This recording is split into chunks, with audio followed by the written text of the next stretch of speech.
This program contains content that may concern some viewers.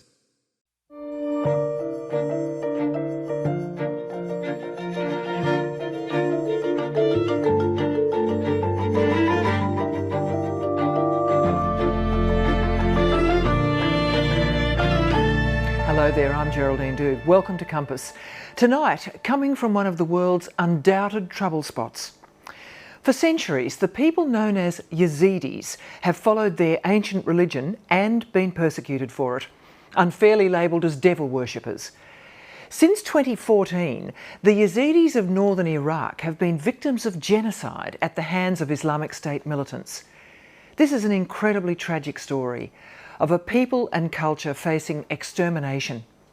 Compass producer Olivia Rousset takes us to Kurdistan in northern Iraq, where the Yazidi people are fighting for survival.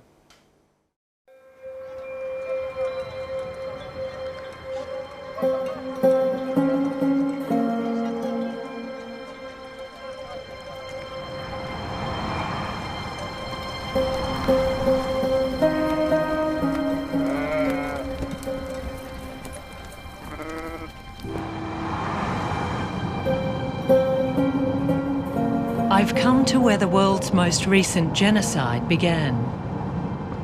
2 years ago, hundreds of thousands of Yazidis were surrounded by so-called Islamic State fighters in the Sinjar province of northern Iraq. My driver, Khodeida, was one of them.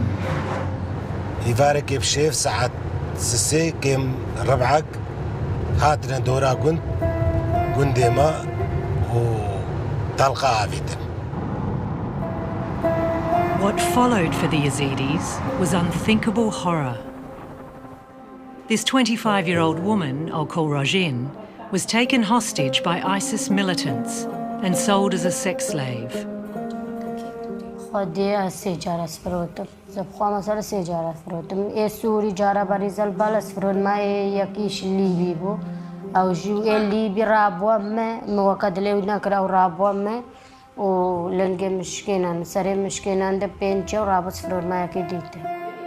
Rojin recently escaped, but her sisters are still in captivity.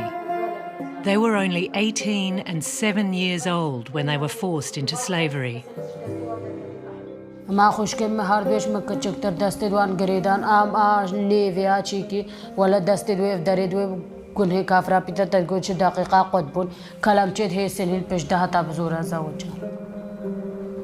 The attempt to eradicate the Yazidi people and their way of life is what makes this a genocide. It wasn't just about military conquest.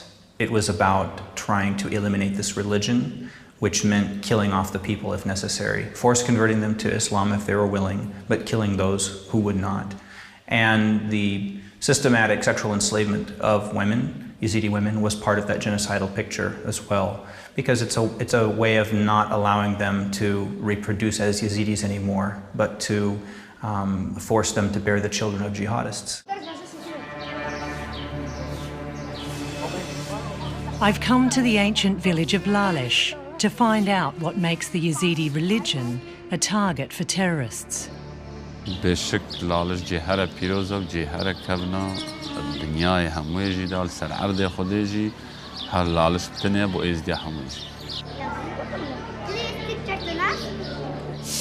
ریکا خوب دیانت خاکو زانی ناما لالش دست پی کرنا عرضیه الجبر دست پی کریا الفر آدم پیغمبر چه بویا الفر بشری دست پی کریا وصاد بیلو باوریت مدام.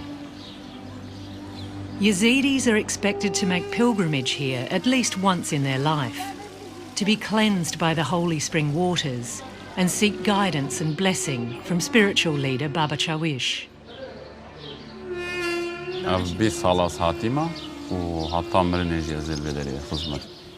I think that Yazidism has taken its inspiration from many sources, but there is a foundation which is probably an ancient Iranian religion, a little bit like Zoroastrianism, but perhaps a deviant form of Zoroastrianism.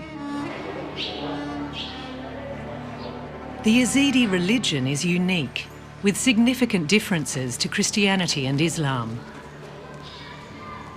The Yazidis do believe in God.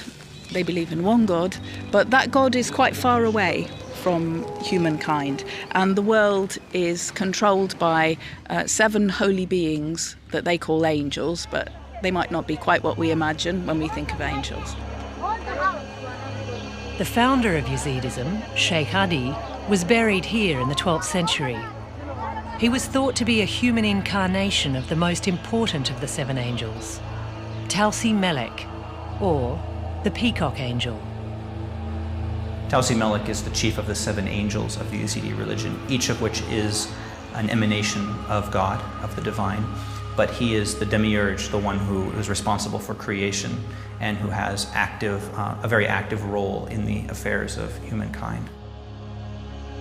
It's Tausi Melek's role in their religion that has seen Yazidis branded as devil worshippers. This figure in the Yazidi mythology bears some resemblance to Lucifer as the chief angel of the Christian tradition, or Iblis as the chief angel in the Islamic tradition, both of which became fallen. And even though Tausi Melek is not fallen, over time Muslims and Christians have identified the Peacock Angel with the devil.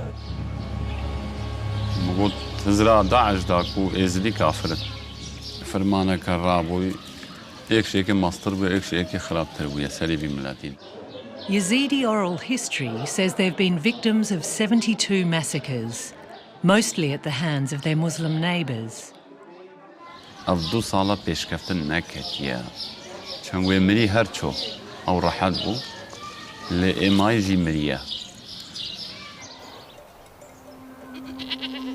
This living death for the Yazidi community began here in the province of Sinjar, less than 200 kilometres west of Lalesh. In August 2 years ago, ISIS militants surrounded up to 300,000 Yazidis, more than half the entire population.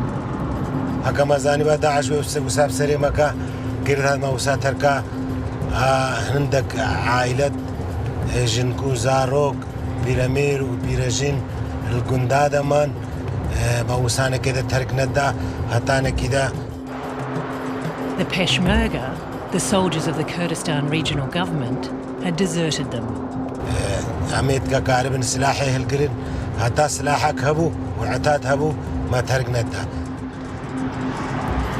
Knowing their lives were in danger, Khodeida fled with his family into the Sinjar mountains.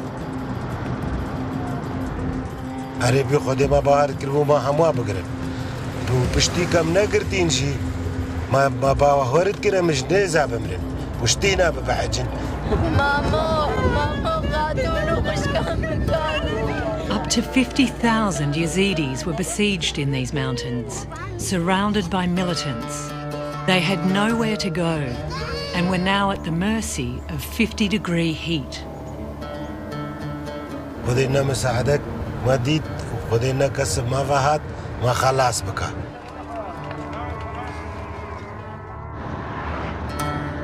To keep his young children alive, Khodeida gave them milk from a sheep.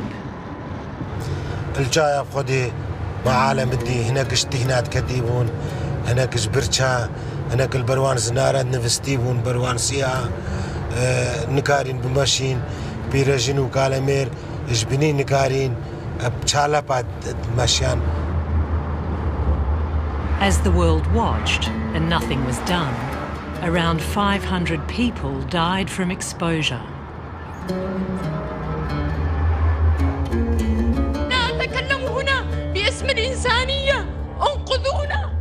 3 days into the siege, Yazidi politician Vian Dakhil begged the Iraqi parliament to help.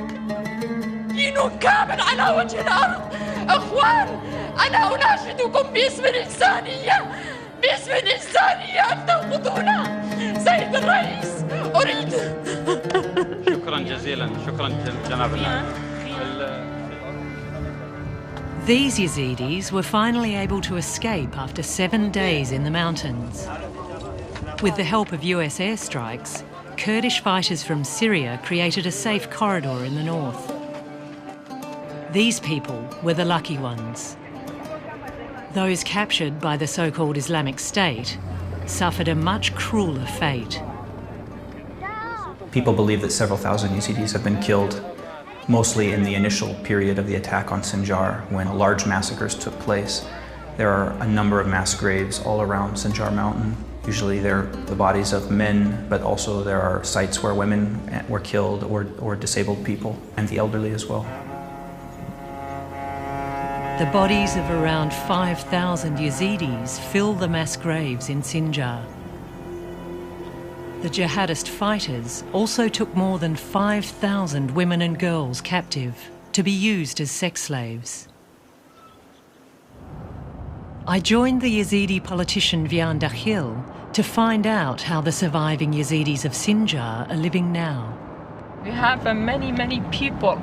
It's about 400,000 people are refugees and living in the camps, under tents. They lost everything. And how many girls are still with ISIS? About 3,600 girls. Yeah, girls and children.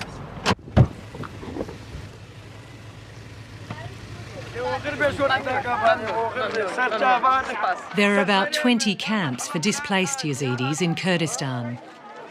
Freezing in winter and boiling in summer, these tents have been their home for 2 years. Vian is visiting women who escaped Islamic State captivity. She speaks about her family. 13 of his family are captured, still captured by ISIS. All her daughters and sons and nephew, all of them. Thousands of children in these camps are orphans. She's lost her parents, mother and fathers, and she's now only here, she and her sister. Do you get overwhelmed very often? Do you feel like it's too much emotionally for you sometimes? No, every time, not sometimes. But I can't cry every time because I know what they're feeling, because I should to be strong.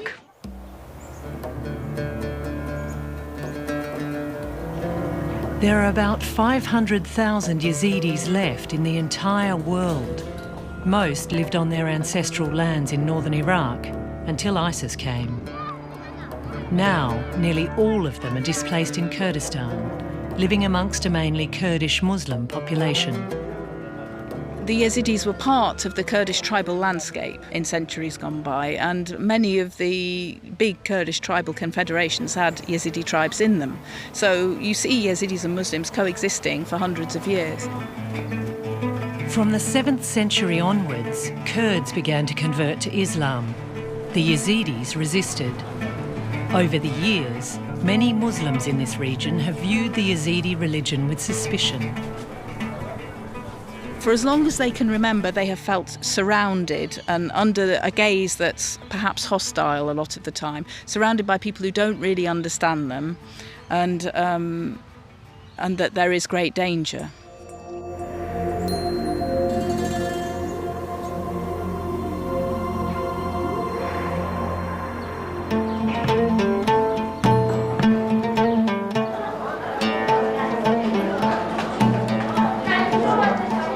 These Yazidi women are cooking for an annual spring festival. Their village, Sheikhan, was not invaded by ISIS militants. But the women share the grief and trauma of their people.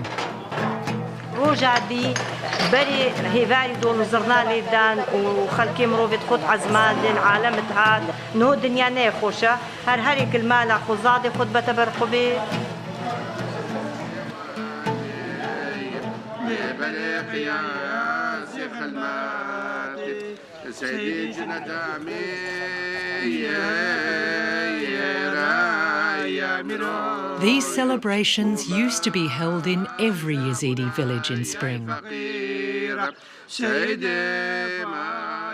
In the distance, massive camps are visible, a reminder of the continuing suffering of their people. The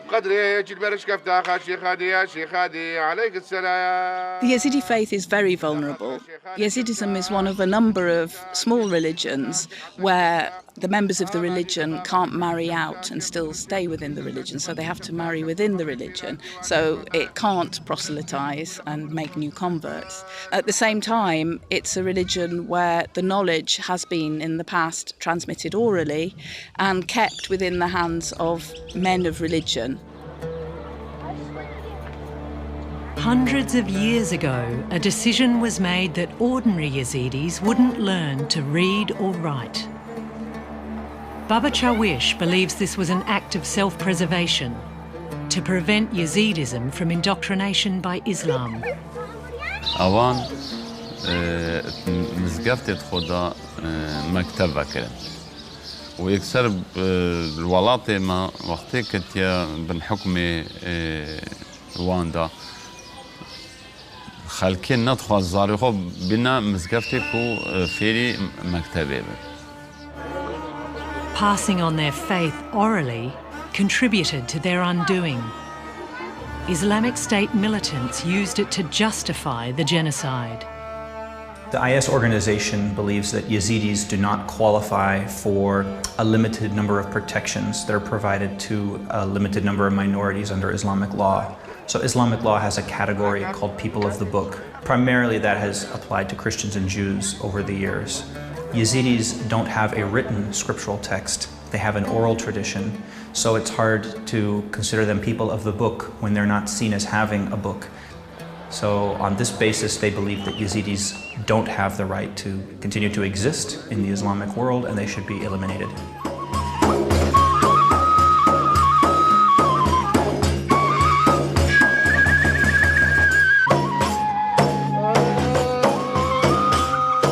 These men are Qawwals.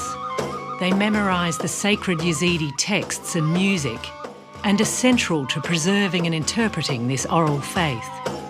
أم قوالن بابي بيرما قوالن داق بابي مدخر قوالن إيه أم ماشكي أم ماش قوالين يعني أم عشيرة تقريبا ماشي ما قوالن. A centuries-old tradition means Mahir's sons will be Qawwals. He continues to teach them at home, but he's not optimistic about their future. والله مزعن حتى ما قلنا كنا يلاوى أبد.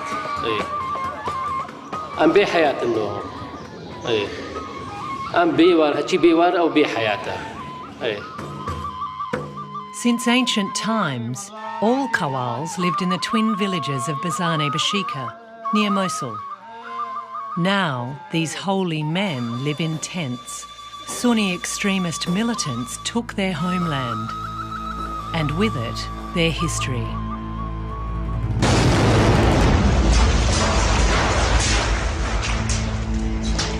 خاصية مخر خراك لنا تشتك مو مناهيلا قبا ما تشتيت ما مدرسة ما يديني الويدريا يزيدي خرابو يا تقريبا ده قلت يزيدينا ما خرابو.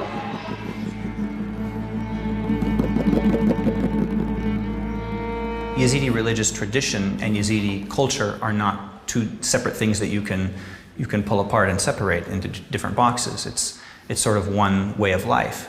And the land and the sacred places in the land are an important part of that tradition. So Yazidi culture is very based in holy places that exist on the land here in this country. It's very important that Yazidi rights to those traditional homelands are protected so that they can have a future here.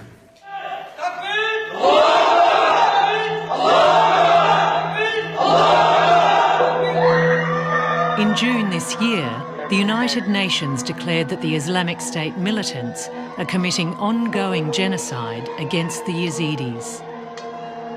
A shocking aspect of this genocide is the sexual enslavement of more than 5,000 Yazidi women and girls.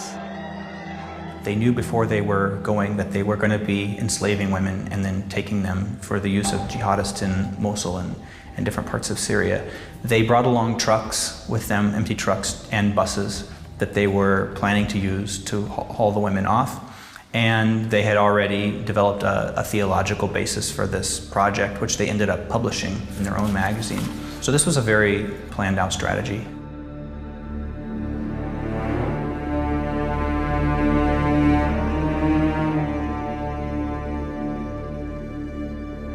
So-called Islamic State follow a strict doctrine based on a widely disputed interpretation of Sharia law.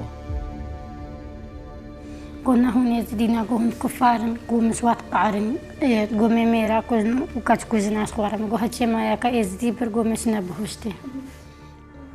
This 24-year-old woman, who I'll call Sarah, was captured with hundreds of others from her village the night Islamic State fighters attacked.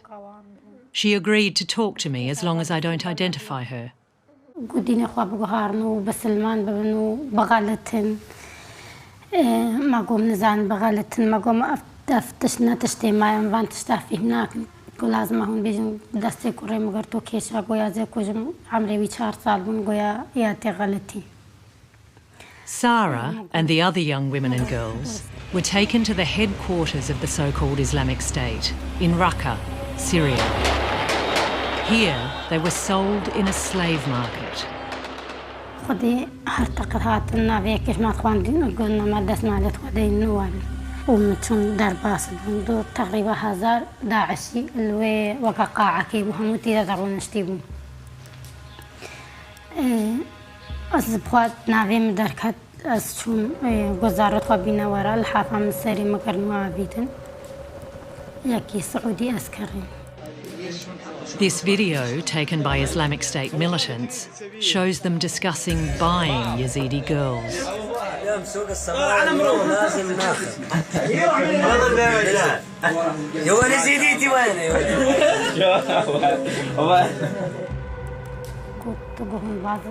After over a year in captivity as a slave, Sarah decided to escape with her children. تالي مقو بس بحالي مقو بلا ياز بمرم يا مبوكو جنيا باسا غوزت افروش مايكي وكو قريت اسمرا غوس ابيدنا ماتا مرابو داري خراكر ومبازدا اشو كان ما مالا كده او مال مهاربو مخو داخل كريتي مقو قريم باش مقو رادنا ما مقو هاروت شايكي سرجيت كوكيرا خواتيني ازت شوم مقو حالي مقلك يا رزيلا مقو نخوار ندنا ما نعافدنا ما هرود هاد ياوي رابا مياوي قريم مبوشا مقو غاملين مقو زي مساعدتكم.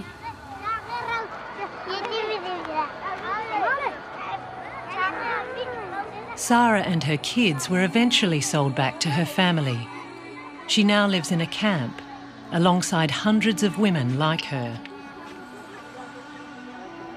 When a Yazidi woman has had sex outside marriage, even if it's rape, tradition demands she be excommunicated. Many suffer in silence. The shame of rape prevents them from even telling their families. After they escape, most women go to the holy village Lalesh. شوما دجارة شوما كيف عملت هاتي قلقي ومثلا ما خطابيتي مقود حقيمة ببيت معفو بكي. In response to the mass enslavement of their women, Yazidi leaders made an exceptional decision to change the tradition of their ancient religion. وبشتي وگرجی وقت تن لالشه امورد کن دعالت کن ان بینی جوا گوشتگی پیروز پلاستی چنگول خاطره وی دینی خاطره ازدیاتی و سب سری به هاتیا ام مجبورین ام قدره بگرین بترش قدره وان کسانت نکتین دست دار.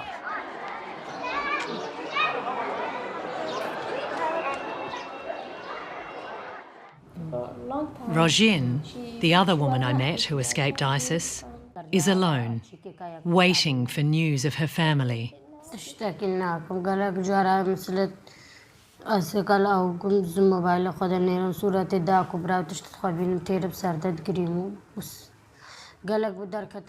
Like many female victims of Islamic State brutality, Rojin has been offered asylum in Europe.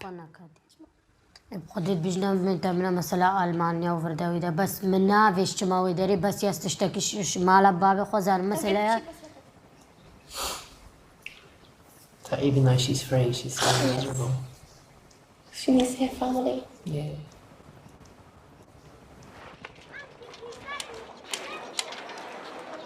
Thousands of Yazidis have already emigrated, mainly to Europe. Given the opportunity, many more would follow.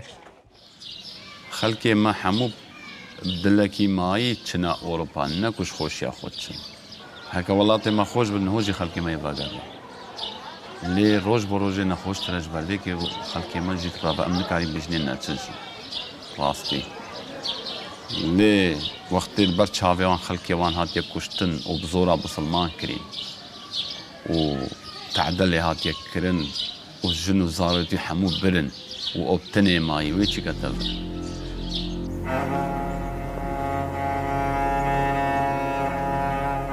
Large parts of Sinjar were liberated from Islamic State militants last year, but the city itself is destroyed and the security situation is far from stable. In terms of people living there, I think it's very difficult to imagine unless there's a really solid security arrangement made, and I don't see how that can happen in the current environment. Meanwhile, most of the world's Yazidis languish in these camps. Khodeida has brought me to visit his family. For the past 2 years, 10 of them have lived in this tent. بجت العالش تشكي بيش دبي خودي أستبيج متى هكا ما دفيا زو جين ما بربانا أم فقريا بانا بس بحركم أم قلك الفربميني. أب عالم شواد عايشين أم جوا كعالمي بعايشين أم نهف جندي دين بندست من هكا عالم بن حكم المات وهكا بنتشتش بحكم المات ما شيء إنسان بي حرم البندست هر حكم السرمان.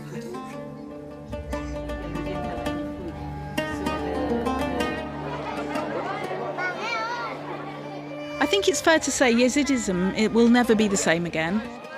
Even if it survives, it will change a lot because more will be living in diaspora and a lot of the Sinjar tradition that's very special will be lost. So I think whichever way we look at it, there's a really important Yazidi subjectivity, really important Yazidi consciousness that's lost, that's going to be lost.